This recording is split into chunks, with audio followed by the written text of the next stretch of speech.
From the Gospel according to St. Luke. Now it happened that Jesus was praying alone, and his disciples came to him, and he put this question to them: "Who do the crowds say I am?" And they answered, "Some say John the Baptist, others Elijah, others again one of the ancient prophets come back to life." "But you," he said to them, "who do you say I am?" It was Peter who spoke up. "The Christ of God," he said. But he gave them strict orders and charged them not to say this to anyone. He said, "The Son of Man is destined to suffer grievously, to be rejected by the elders and the chief priests and the scribes, and to be put to death, and to be raised up on the third day." Then, speaking to all, he said, "If anyone wants to be a follower of mine, let him renounce himself and take up his cross every day and follow me. Anyone who wants to save his life will lose it, but anyone who loses his life for my sake will save it." Now, about 8 days after this had been said, he took with him Peter, John, and James, and went up the mountain to pray. And it happened that, as he was praying, the aspect of his face was changed, and his clothing became sparkling white. And suddenly there were 2 men talking to him. They were Moses and Elijah, appearing in glory, and they were speaking of his passing, which he was to accomplish in Jerusalem. Peter and his companions were heavy with sleep, but they woke up and saw his glory and the 2 men standing with him. As these were leaving him, Peter said to Jesus, "Master, it is wonderful for us to be here, so let us make 3 shelters, one for you, one for Moses, and one for Elijah." He did not know what he was saying. As he was saying this, a cloud came and covered them with shadow, and when they went into the cloud, the disciples were afraid. And a voice came from the cloud saying, "This is my Son, the chosen one. Listen to him." And after the voice had spoken, Jesus was found alone. The disciples kept silence, and at that time told no one what they had seen.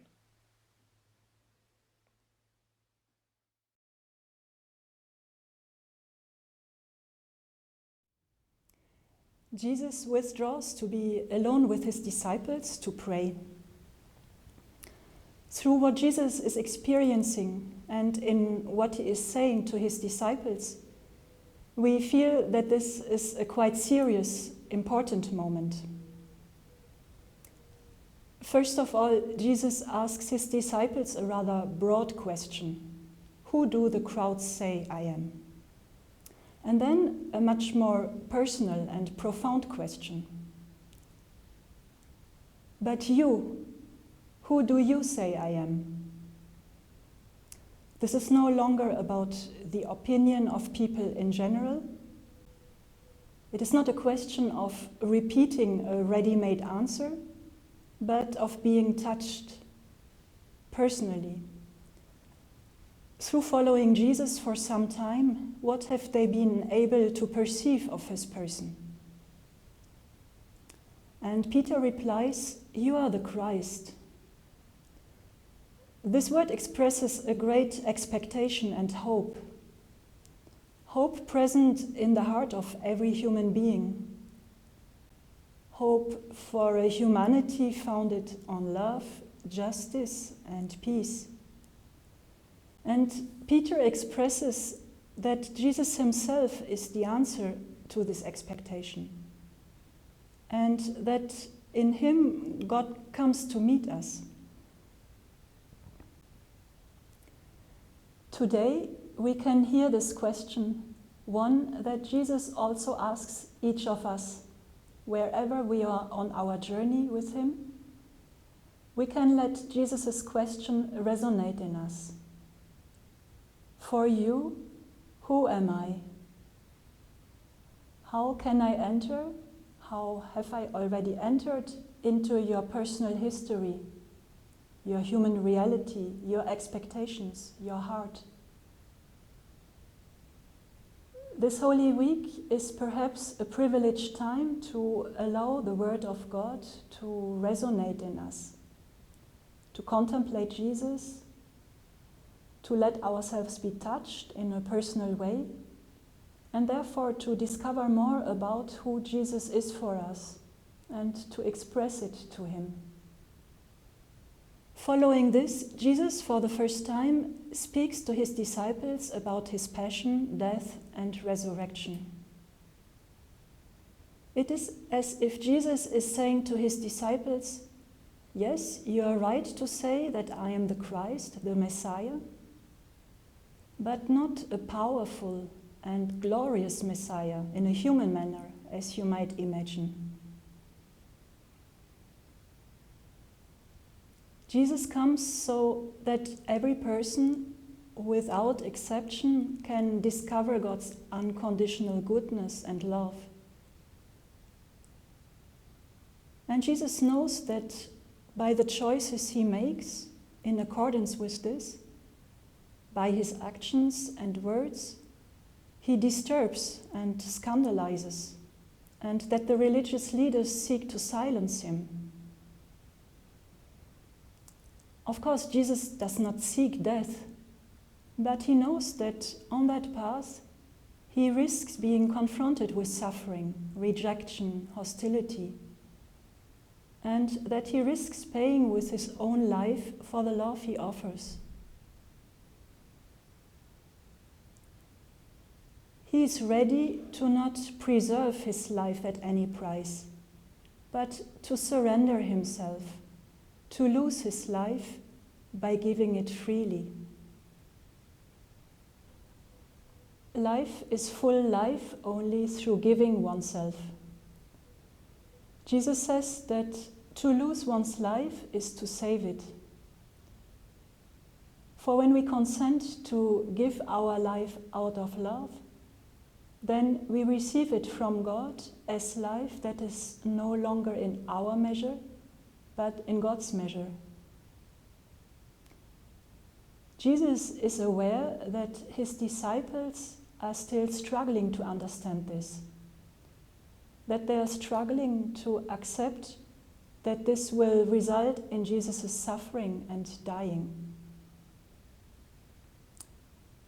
It is in this context that Jesus, 8 days later, takes 3 of His disciples with Him on a mountain to pray. In the Bible, a mountain is understood as a place where God is encountered.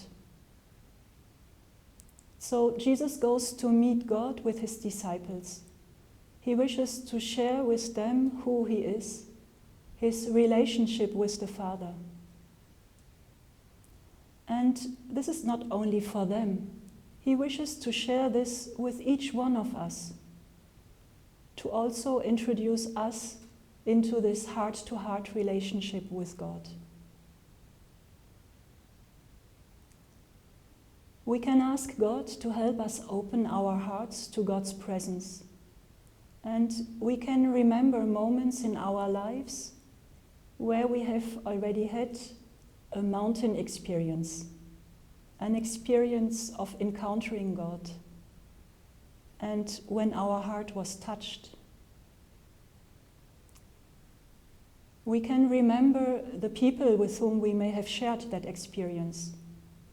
And we can again taste God's presence with us at that moment. And while Jesus prays, He is transfigured. The feature of His face have changed and His clothing becomes sparkling white. Moses and Elijah appear and they speak about Jesus' death and resurrection, that He will shortly live in Jerusalem. Peter says, "It is wonderful for us to be here, so let us make 3 shelters." Being in this place produces happiness in Peter. He is listening to this deep joy in him, and he wishes that this meeting will last. In our lives, we are invited to recognize and welcome what is good in events we live, that which has a taste of happiness and of life and comes from God. We are invited to be attentive to what opens our eyes to the light and what nourishes hope in us.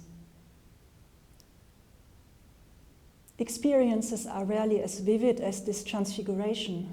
Often they are more discreet, almost undetectable. But they are there and they are real.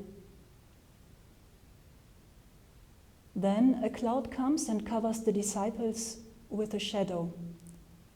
There is a divine presence that covers and protects, and then a voice that invites us to listen to Jesus, to remain in his word that gives us strength in times of trial.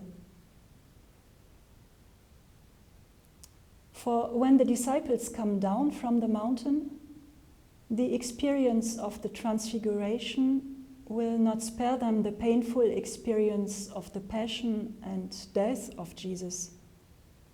They will go through suffering and will be unsettled. But the experience of the transfiguration touched their hearts deeply, and hope has grown in them. Hope that, against all appearances, will gradually open their hearts to the signs of his resurrection. Hope that opens our hearts to the signs of his resurrection in our lives as well.